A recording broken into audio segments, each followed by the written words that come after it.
comme un poivron. Voilà, c'est le moment de penser, moi j'ai commencé hier, au forçage de chicons, donc des chicorées.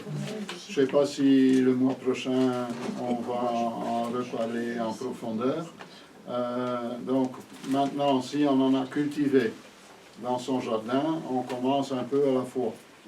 Si on ne faut que 10 ou 20, ben on va en tirer 10 ou 20 plants. On va les laisser sur le sol. Bon, peut-être pas les laisser comme ça sur le sol, quoi qu'ils ne vont pas geler, mais ils vont se détériorer, surtout le feuillage va plus vite partir. Mais laisser re-rentrer la sève dans la racine, pour que après le chicon soit bien costaud. Donc au moins une semaine, un peu, pas en plein soleil, quoique il n'y en a pas beaucoup, peut-être un peu à l'abri de la pluie aussi, je dirais, quoique ça c'est pas trop grave, mais surtout à l'abri aussi du vent, parce que le vent dessèche énormément. Donc l'idée, c'est pas que les feuilles transpirent, l'idée c'est que le jus des feuilles retourne dans les racines. Donc voilà. Après, on va couper 1 à 2 cm au-dessus du collet, un peu nettoyer. Moi je tire les premières feuilles, assez bien d'ailleurs, parce que ceux-là ne vont pas repousser, tout ce qu'on a coupé ne repousse pas, c'est que le cœur qui va repousser, donc surtout pas couper le cœur. Je remplis moi des pots de fleurs, genre pot de chrysanthème, avec du terreau sec, sorti du sac, sec, un peu émietté si c'est des gros morceaux, mais bon, sec. Et alors, quand le collet est nettoyé, je prends un peu d'algues marines en poudre dans ma main et je tourne comme ça le dessus, le collet avec le dessus, et je mets sur le côté. Moi j'en fais 6 à la fois, 5 ou 6 à la fois. Ça me permet de manger des chicons pour une semaine, on n'est que 2. Donc, et alors les enfoncer dans le terreau. Voilà, c'est pas plus compliqué que ça. Après, on va les mettre dans un bac étanche, donc un plateau de travail, ce qu'on peut trouver. Là, on va mettre un fond d'eau et poser les pots dedans. L'humidité va monter et en 2-3 semaines de temps, on va commencer à manger des chicons. On les mettra absolument dans une obscurité totale, sinon elles vont être vertes et elles vont s'ouvrir. Dans un local pas trop chaud. L'idéal c'est entre 12 et 16 degrés. Moi c'est une cave, 16 degrés. Elle fait en général toujours 16 degrés. C'est mi-enterré chez moi le cave. Donc voilà. Et ça marche très bien. S'il n'y a plus d'eau dans votre bac, ben, vous pouvez en rajouter. Moi il reste toujours un petit fond d'eau dans le bac. Donc ils prennent à fur et à mesure. Ça boit assez bien, hein, parce que le chicon, l'endive qu'on dit en France, ou le wetlof qu'on dit en Flandre, c'est 90% de l'eau. Hein. Mais il y a quand même beaucoup de choses, d'éléments intéressants pour la santé dedans. Il n'y a pas que de l'eau. Donc il y a des sels minéraux, il y a un tas de choses quand même dedans. Il y a peut-être moins de vitamines qu'un légume vert qui a vu la lumière. Mais bon, les chicorées, les chicons, le witlof et tout ça, c'est comme ça qu'on les cultive. Hein. Donc voilà. Donc il faut bien se dire qu'on enterre cette carotte, et cette carotte, il y a à nouveau des radicelles qui vont se former. Donc, et c'est ça ces radicelles-là qui vont pomper l'eau qu'on a mis dans le fond du bac. Donc, et ça, il faut un petit délai, il faut 2-3 semaines avant que vraiment on voit que ça pousse. Oui, ça dépend. Ben, moi, il fait 16 degrés, je pense que chez toi c'est un peu plus froid. Oui, c'est que 14. Ouais.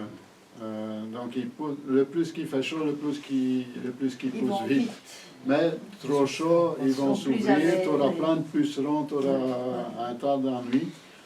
Moi, dans le temps aussi, on fait des bêtises. Hein, tout le monde, quand on ne sait pas, on fait des bêtises. J'avais mis ça dans des grands seaux, dans une armoire dans la cuisine, où ce qui faisait au moins 20 degrés. J'étais ennuyé, il y avait plein de petites mouchettes, il y avait un tas de trucs. Bon, quand on ne sait pas, Ah ben oui, il on faut essaie. apprendre toute la fois. Hein. Donc, si vous avez fait des erreurs comme ça, c'est normal. Nous, on en fait aussi. Et on en fait encore. Hein. C'est comme ça qu'on apprend. Alors pour avoir un bon roulement dans la production des chicons, c'est de préparer des pots à l'avance. Oui. Donc Moi, je le fais pendant pas. ce temps-là, Oui. ça s'enracine et il faut le mettre au frais, hein. Plus frais que... Ça pousse un tout Et- petit peu. Voilà. Oui. Donc Oui. qu'est-ce qui se passe? C'est les petites radicelles qui se forment. Et alors dès Dès que qu'on met on le met kilo, en forçage, donc en température un peu plus élevée, ah ben, Ça démarre. ça repousse beaucoup plus vite. Et ça permet de ne pas devoir attendre chaque fois ce délai avant qu'il y ait ces radicelles. Mais Ça, on moi, peut le faire facilement. je prépare toutes les semaines, ou tous les 4 jours ou 5 jours, ça dépend de la fréquence qu'on mange, un nouveau pot. Oui. Et je les garde, quand ils ont été récoltés, je les garde à sec, debout. Ça c'est important, debout, Oui. avec de la paille, du foin souvent, dans une caisse en isomor comme ça, Oui. du poisson d'or. Ils font entrer les poissons dans les caisses d'isomor et après ils liquident les caisses. Et vraiment dans le noir, et ils sont dans ma serre froide. Donc certains jours il fait plus chaud que d'autres, parce que ma cave elle fait 16 degrés, donc c'est un peu chaud pour faire ce système-là. Ils partent trop vite chez moi si je les prépare à l'avance. Et je sais encore faire des chicons au mois de mai, souvent même au mois de juin je pourrais encore en faire. Surtout si ils sont avec soit des feuilles mortes, soit de la paille, soit du foin. C'est mieux le foin. La paille garde trop de sécheresse. Le foin prend plus vite l'humidité de l'air et tout ça. Donc il reste un peu plus humide. Il Ouais, parce dessèche qu'une moins vite. une Dans la racine, tourbe, c'est bien. parce qu'une racine qui se déshydrate, C'est fini. Hein. ben, elle va avoir beaucoup de mal à reprendre, à refaire ses radicelles, et on va en perdre une partie.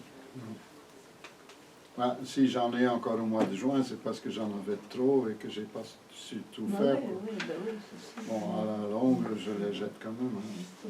Et comme j'ai des poules, les carottes, après, quand on a mangé, pour les je les broie dans le broyeur pour les branches. Et ils adorent manger alors le broyat des racines. Donc, sinon, si vous n'avez pas de poules, et si vous avez un broyeur, broyez-les et mettez-les sur le tas de compost. Donc c'est une façon, ou sur le terrain directement. Hein. C'est une façon de récupérer aussi. Il ne faut surtout pas jeter tout ce qui a été vivant. Toujours essayer de trouver une solution pour récupérer et réemployer. Voilà. Donc si je fais marche arrière dans mes feuilles, je ne vais jamais arriver au bout. Et j'ai sûrement, sauté un truc. Donc maintenant, toutes les choses à racines, donc genre betterave, céleri rave, comment? Des navets. Donc avant les geler tous, surtout pour les navets, si elles sont vraiment à maturité grosse, il faut les enlever. Parce qu'ils ne vont pas supporter le gel, ils vont éclater parce qu'il y a trop de jus dedans. Donc là, il faut récolter, couper la verdure, pas le collet, couper la verdure et les mettre soit dans des récipients. Encore une fois, moi j'essaye de faire ça avec des feuilles mortes, qui au préalable ont séché. Donc si vous ramassez des feuilles mortes quand il y a pleu, ils sont très humides et ils vont rester très humides pendant très longtemps. Donc là, il pourrait transmettre des champignons, des maladies aux champignons. Mais si vous les laissez dehors, il y a un jour qui ne pleut pas et un peu de soleil, ils sont secs. Le lendemain ou le soir, ils sont secs. Donc à ce moment-là, ramassez-les quand ils sont un peu séchés naturellement et vous mettez une couche de racines et une couche de feuilles, une couche de racines, une couche de feuilles. Vous pouvez soit faire un mélange, soit faire séparément, chacun y fait, à condition bien sûr qu'on n'a pas de rongeurs. Ça c'est l'inconvénient, surtout si ça va, moi je mets ça dans la serre froide, donc La même chose pour les carottes qui sont en maturité. Là aussi, on va les mettre en silo. Donc, quand on a un champ d'antan, on mettait les betteraves ou les carottes, etc. en silo pour les conserver. Donc humide, pas trop protégé pour la pluie si c'est dehors. Quand c'est à l'intérieur, quand même laisser de l'aération. Donc pas mettre, même si gèle, un plastique étanche dessus. Non, il vaut mieux mettre alors un papier, quelque chose d'autre, du carton, autre chose que du plastique, quoi. Voilà, Mais les feuilles mortes absorbent et redonnent l'humidité. Donc, c'est un bon tampon pour garder l'humidité. Si on n'a pas ça, on peut le faire aussi avec du terreau. Donc du terreau, même bon marché. Du sable? Du sable. Je dirais qu'il ne faut peut-être pas le faire avec De la tourbe. la tourbe, parce que c'est quand même un produit épuisable, qu'on trouve déjà beaucoup dans les terreaux aussi. Donc ça, je dirais qu'il ne faut pas trop employer ça. Voilà, ça doit être vraiment spécifique. Même les chicorées, là, les chicons, moi je mets dans du terreau. Je ne mets plus dans la tourbe. Et je n'ai pas moins de réussite qu'avec la tourbe. C'est exactement, à mon avis, c'est pareil. Voilà. Donc les autres, les petits navets peuvent rester dehors, ils ne vont pas geler. Les rutabagas qu'on dit, donc les navets raves et les choux-navets, pas choux-raves, les choux-navets, ne gèlent pas. Donc ça peut rester au jardin, sauf s'il y en a encore une fois des rongeurs qui vont venir parfois par en dessous et tout creuser. Et alors on n'a plus que la cloche. La touffe de feuilles. Donc ça peut rester sur place. Les carottes qui ne sont pas en maturité peuvent rester sur place, ça ne gèlera pas. Et en cas de vraiment de très forte gelée à moins 10, jetez encore une fois de la paille, du foin, des feuilles, quelque chose au-dessus. Un tissu, ce que vous avez à votre disposition, mettez un tunnel au-dessus, comme vous voulez. Voilà. Les topinambours se récoltent qu'à fur et à mesure qu'on les mange. Ça ne conserve pas hors sol. Ou bien il faudrait aussi les remettre dans la terre, quoi. Il y a possibilité de tout récolter si on veut planter autre chose et de les re-enterrer. Bon, ça ne gèle pas en fait. Non. Comment? Ça ne gèle pas. Ça ne gèle pas du tout. Mais les prédateurs, donc les rongeurs, adorent. Donc c'est la première chose qu'ils vont attaquer, même les grosses limaces. Ils adorent. Donc c'est une façon aussi d'essayer de les attirer dans un coin où il y a peut-être un chat, peut-être un hibou la nuit, peut-être un petit oiseau de proie qui va trouver à manger et qui va revenir régulièrement pour les attraper. Donc ça c'est une façon de lutter. Ne mettez-les pas à côté de vos carottes que vous allez manger ou les autres choses. Si vous avez un grand terrain, mettez-les le plus loin possible, juste à côté du jardin du voisin. Voilà, donc ça c'est une façon de faire qu'ils vont peut-être s'éloigner, mais ces petites bêtes, ils ont de grandes pattes et ils courent vite et ils vont quand même encore revenir. Oh, c'est vicieux et malhonnête. Mais c'est quand même... bon, ça peut aider, quoi. Ça peut aider. Les chats aussi vont savoir que là, il y a à manger. Ici, dernièrement, on donne de la nourriture pour les oiseaux. Il y en a un peu qui tombent à terre.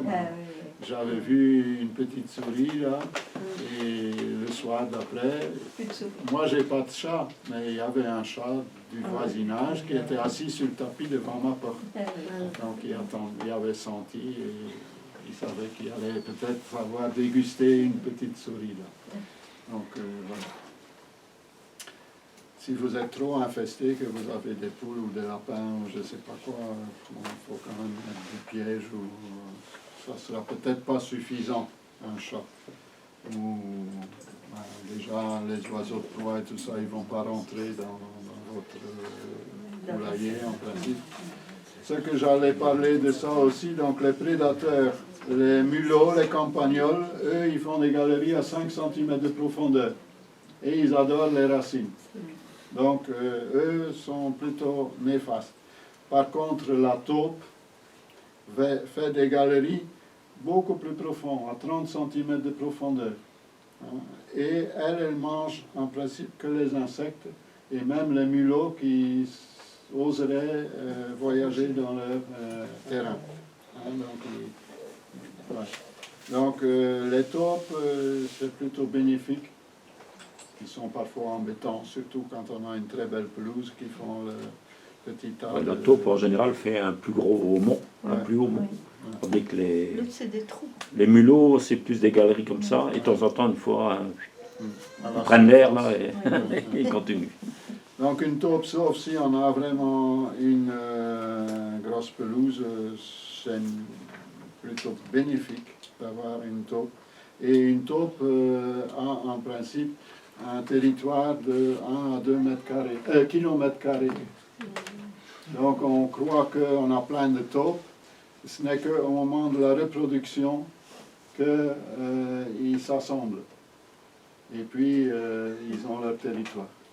Donc, voilà. Et dans les prairies, si on peut du fermier, aller ramasser la terre, c'est une terre qui vient de profond, il y a souvent beaucoup de sels minéraux, beaucoup de choses intéressantes. D'antan, on récoltait ça pour faire des semis mélangés avec souvent un terreau maison. À l'époque, on n'achetait pas tout ça, hein.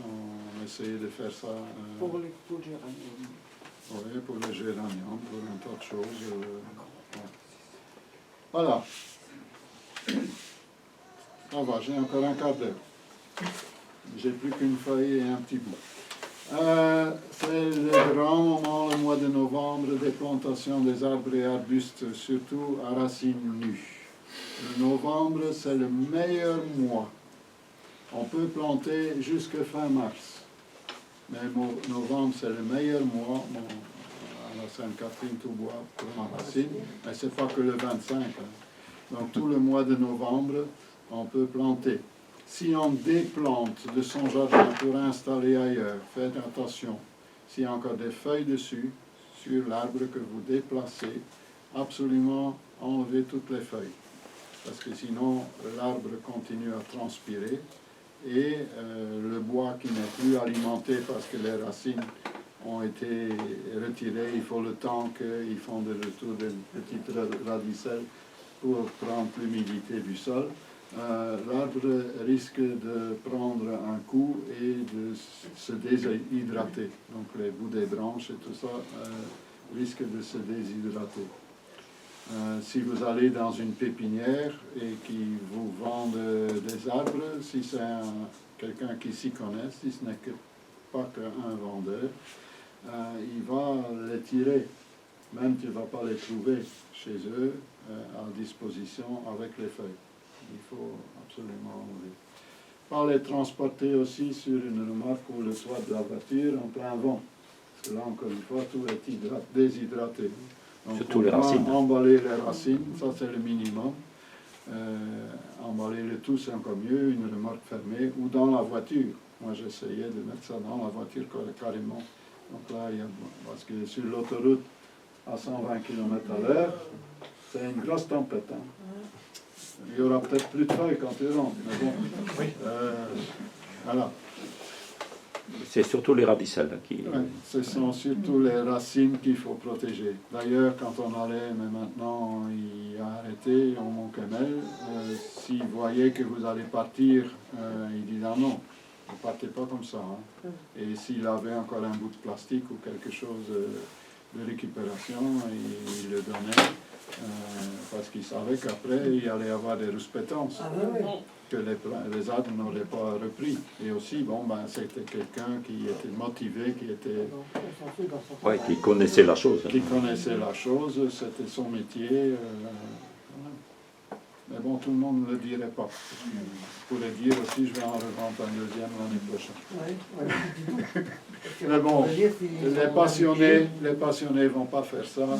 Les passionnés ont leur passion, ils vont pas aimer du tout que l'on maltraite ce qu'ils ont cultivé. Donc les plants qui ont été en pot peuvent être plantés au jardin à peu près toute l'année, mais la meilleure période c'est quand même aussi le mois de novembre. Hein. Bon, jusqu'au mois de mars, je dirais, en plein été, bon, c'est faisable, hein, mais c'est pas évident. Encore une fois, attention aux chignons de racines. S'il y a un chignon de racines, il faut absolument écarter les racines avant de planter. Sinon, ce qui se passe, c'est que les racines, malgré qu'il n'y a plus de peau, ils vont continuer à tourner en rond. Et dans 1 ou 2 ans ou 3 ans, l'arbre n'aura pas émis des racines assez profondément dans le sol, il ne va plus savoir prendre l'humidité, il va mourir. Hein, à échéance moyenne, je dirais, c'est la mort d'un arbre, d'un arbuste. Pour l'ornement, c'est la même chose. Hein. Même les plantes comme les fraisiers, comme tout qu'on plante, si les racines ont vraiment fait le tour du pot, il faut ouvrir. Il y en a qui font avec une fourchette, il y en a qui tirent comme ça un peu. Du moment qu'il y a certaines racines qui cassent, ils vont faire de nouvelles radicelles et de nouvelles racines qui vont repartir. Mais un arbre planté comme ça, qui a été en pot, qui s'enracine pas, c'est la mort. Hein. Ça, c'est pas tout de suite, première année, aucun problème. Surtout que la première année, la deuxième année, quand il fait sec, il faut mettre de temps en temps 10 litres d'eau au pied de chaque arbre que vous avez planté, mettre une bonne couche, encore une fois, à la surface, avec tout ce qui a été vivant, et garder l'humidité, hein, tant qu'il y a la force d'aller s'implanter profondément. Et ce qu'on entend encore souvent, c'est par exemple mettre du compost dans le trou de plantation. Non. Ben là, encore une fois, c'est comme si on faisait un pot nutritif. Et les racines vont se cantonner dans l'endroit où c'est le plus riche. Donc non, il faut vraiment écarter les racines et remettre la terre telle qu'on la trouve sur place. Comme ça, les racines vont aller un peu partout et l'arbre va beaucoup mieux résister à la sécheresse et va émettre ses racines beaucoup plus loin. Alors, comment on plante? On va faire un trou, bien sûr. On a une fois entendu quelqu'un qui avait acheté des hautes tiges, qui est venu ici, hein, qui croyait qu'il fallait mettre toute la tige dans le sol. Je ne sais pas comment il a fait, mais il avait fait des trous de 2 mètres de profond, et après ça n'a pas poussé. Hein. Donc, essayez de voir pour la plantation, mais je vais d'abord parler du trou. Hein. Donc, faire un trou grand assez, pas de 2 mètres de profond, mais surtout en largeur et en profondeur. On sait plus ou moins estimer là où ce qu'on voit, on voit un petit anneau, différence de couleur, et surtout le point de greffe doit absolument être au-dessus du sol, et je dirais, si c'est possible, à 10 cm, voire plus au-dessus du sol. Quand on greffe ici, moi j'essaye toujours que ça soit greffé assez haut.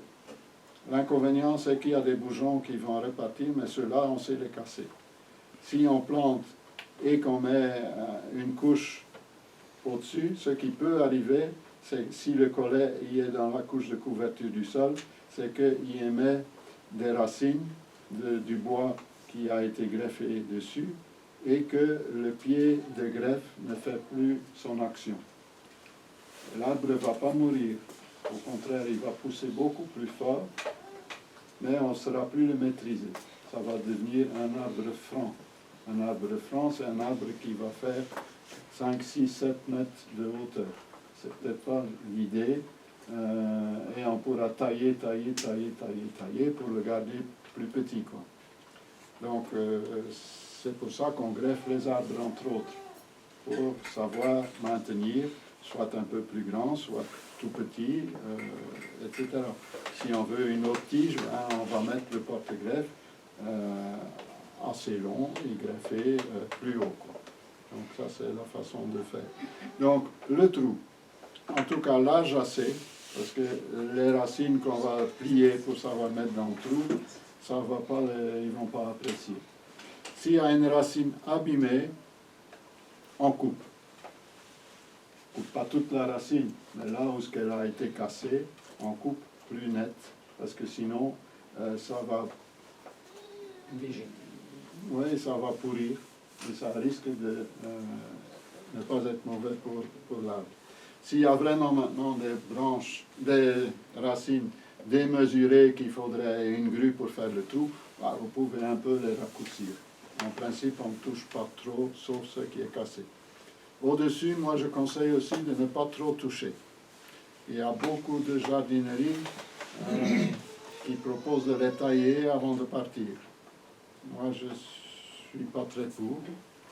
Je préfère que l'arbre s'installe un peu de lui-même et qu'on voit un peu comment il pousse. Et après, on peut intervenir. Maintenant, s'il y a une branche vraiment démesurée de l'un ou de l'autre côté, bah, on peut éventuellement la raccourcir. Mais la première année, pas trop toucher. S'il fleurit, s'il fait des fruits, laissez-les dessus. Ça va faire que l'arbre, encore une fois, il va ralentir dans sa pousse. Et un arbre fruitier, le moins qu'il pousse, le plus qu'il porte des fruits. Donc voilà. Donc pas d'engrais aux arbres fruitiers, un paillage au-dessus, tout à fait d'accord. Pas de compost. Si vous mettez du compost, vous allez avoir beaucoup de pucerons. Et après les fourmis qui vont entretenir les pucerons, etc. Ça va donner que des complications.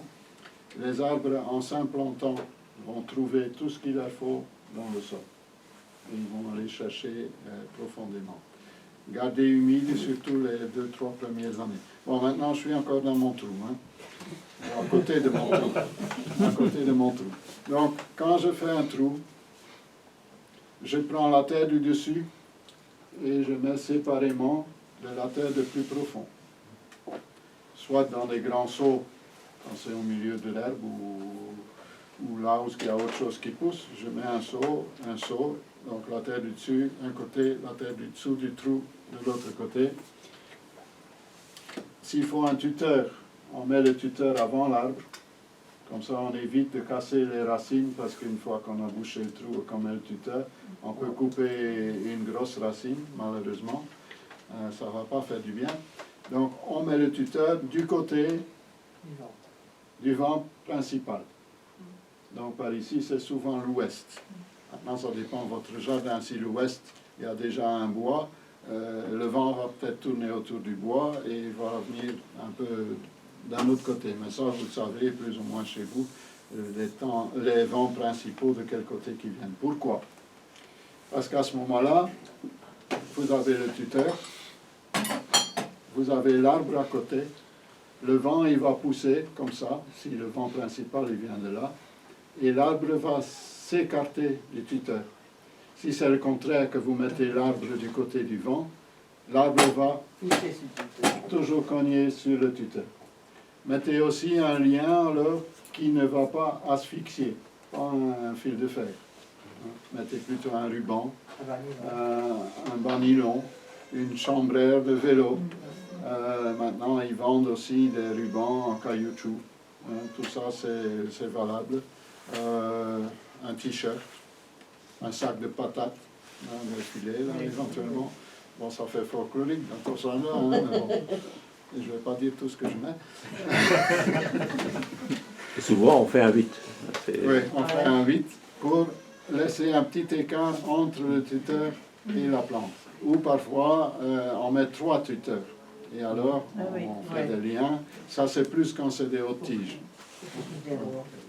Donc, avant de planter l'arbre, on met le tuteur, côté du vent dominant.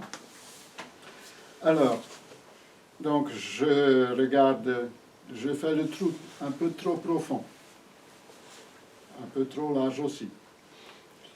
Je mets l'arbre dedans, un peu trop profond. J'émiette un peu la terre, surtout celle qui vient de plus profond, qui est souvent encore assez compactée, surtout dans des temps comme ça. Et je remplis le fond du trou avec la terre qui sortait du fond du trou. C'est pour ça que je sépare, que j'ai deux...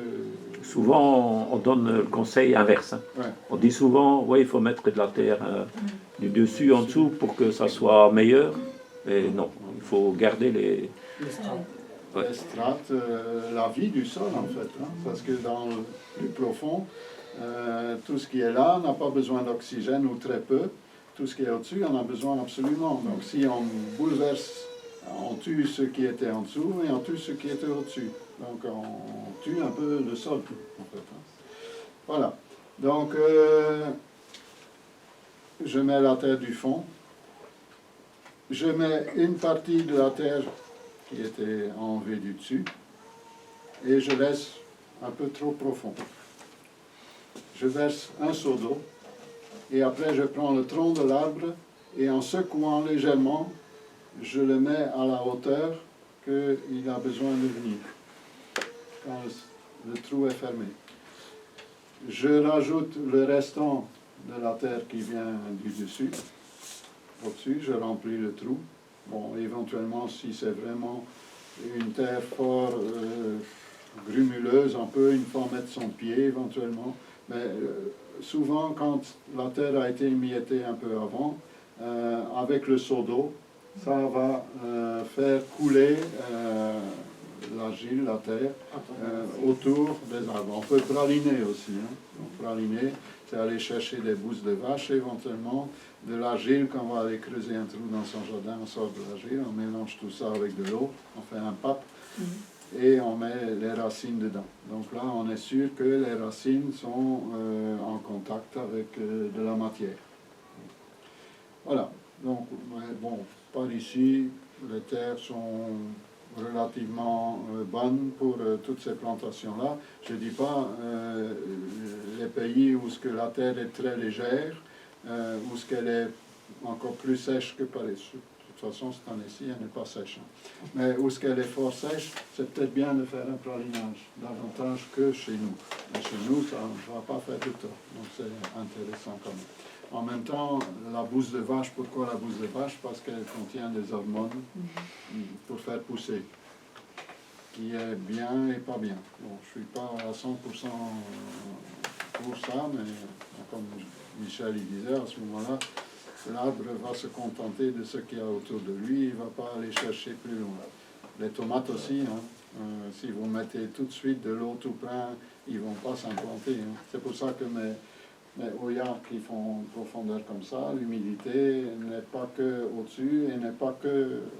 Donc ils vont aller vers l'humidité. Les racines ils sont attirées par l'humidité. Une année, j'avais fait une rigole pour arroser à ça de mes pieds de tomates. Ben, quand j'ai tout défait en automne, ben, toutes les racines, ils allaient faire ça. Donc, voilà. Alors, je suis toujours avec mon trou et mon arbre.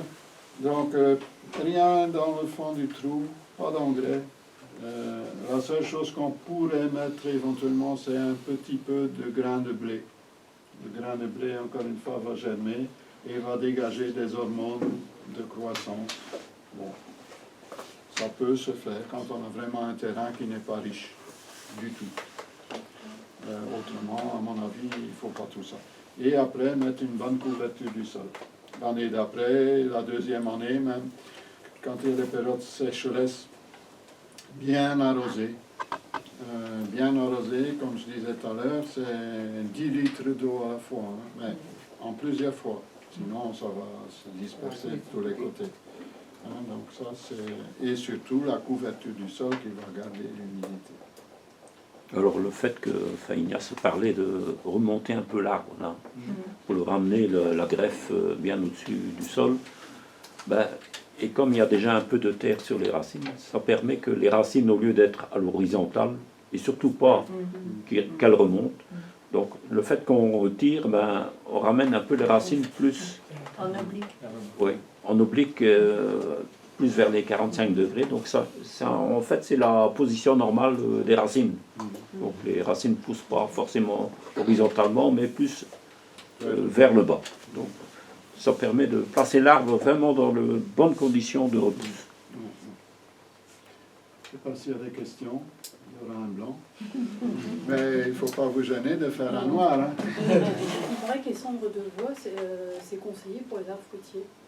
Ouais. Les cendres de bois, de toute façon, on ne met pas plus qu'une à deux poignées, ça dépend des mains qu'on a, mais une à deux poignées par mètre carré par an. Donc pour les arbres fruitiers, ok, au printemps, parce qu'il y a beaucoup de potasse entre autres, mais des sels minéraux, il y a un tas de choses, du calcium, il y a un tas de choses là-dedans. Donc, mais au printemps, pourquoi? Parce que, et pas en grosse couche, parce que ça va faire un blocage et l'oxygène va plus savoir rentrer dans le sol. Et tout ce qui est sol a besoin d'oxygène. Donc, une à deux poignées par an, par mètre carré. Donc, si vous avez un petit jardin et un grand feu, il faudra aussi avoir des voisins pour leur en donner un petit peu. Parce que sinon, vous allez faire des réactions chimiques dans votre sol qui ne vont pas être bonnes. Parce que trop, c'est toujours trop. Pour nous aussi, trop manger, ça fait du bien, mais c'est pas bon. Ben, trop de chaud bloque le fer. En fait. Ouais, voilà. Donc, oui, pour la floraison, mais mettez ça plutôt au printemps, parce que les cendres de bois sont très vite actifs. Si vous les mettez avant l'hiver ou pendant l'hiver, leur efficacité sera déjà partie quand l'arbre aura besoin. Donc ils vont, si c'est reste en surface, ils vont déjà s'envoler. Mais ils risquent aussi de ruisseler avec les eaux de pluie en hiver et partir dans le fond. Donc les cendres, moi je préconise de faire pendant, entre guillemets, la bonne saison et pour tout ce qui est vivace, peut-être au début du printemps. Février, mars. Donc c'est vraiment le début du printemps. Les fraises aussi, hein. Un petit peu de cendre de bois, ça va les faire fleurir. Ils auront en principe un meilleur goût aussi. C'est la potasse, c'est la phosphate, donc la poudre d'os, etc., qui fait qu'ils fleurissent bien, et la potasse qui fait la santé et le goût. Pas la santé comme ça, mais la santé de la plante et le goût. Voilà. Et l'azote fait pousser fort. Donc trop d'azote. Beaucoup d'azote, c'est bien pour les légumes qu'on a besoin de beaucoup de verdure. Mais c'est surtout pas bon pour tout ce que, pour les racines, pour un peu, c'est bien. Si vous mettez beaucoup d'azote, par exemple la poudre de sang, parce que dans certains livres et dans le temps, on disait à la vigne, aux fraises, il faut mettre de la poudre de sang, vous avez la pourriture sûre et certaine. Mes vignes aussi, j'avais des vignes de chez mon papa qui ne sont pas résistants aux maladies, mais en serre, j'avais jamais de soucis. J'avais lu ça, qu'il fallait mettre de la poudre de sang, j'ai mis de la poudre de sang, j'ai attrapé des oïdium et un tas de bricoles, et j'ai plus jamais su faire partir. Hein. Si, quand j'ai arraché les pieds, que j'ai mis des autres variétés qui étaient résistants. Voilà. Donc jamais trop pour rien. Trop d'enfants, ou peut-être pas. Trop de maris ou trop de femmes, il ne faut pas. Mais pour les plantes, c'est la même chose. Trop, c'est jamais bon. Voilà. Merci. Voilà. Par contre, Ignace, quand j'ai planté des arbustes à fleurs, j'ai toujours mis de la poudre d'os. Ben ça, c'est bon, parce que ça fleurit. Parce que ça, comment dire, ta diffusion lente. Oui, aussi. Donc dans le trou de plantation, j'ai toujours mis de la poudre d'os. Même dans les jardinières et tout ça, c'est intéressant. Pour tout ce qui doit faire fleurir. Au moment de la plantation. Il y a un tout petit peu d'azote, mais quasi pas. Mais c'est surtout du phosphate. Et encore une fois, trop, c'est trop. Un peu.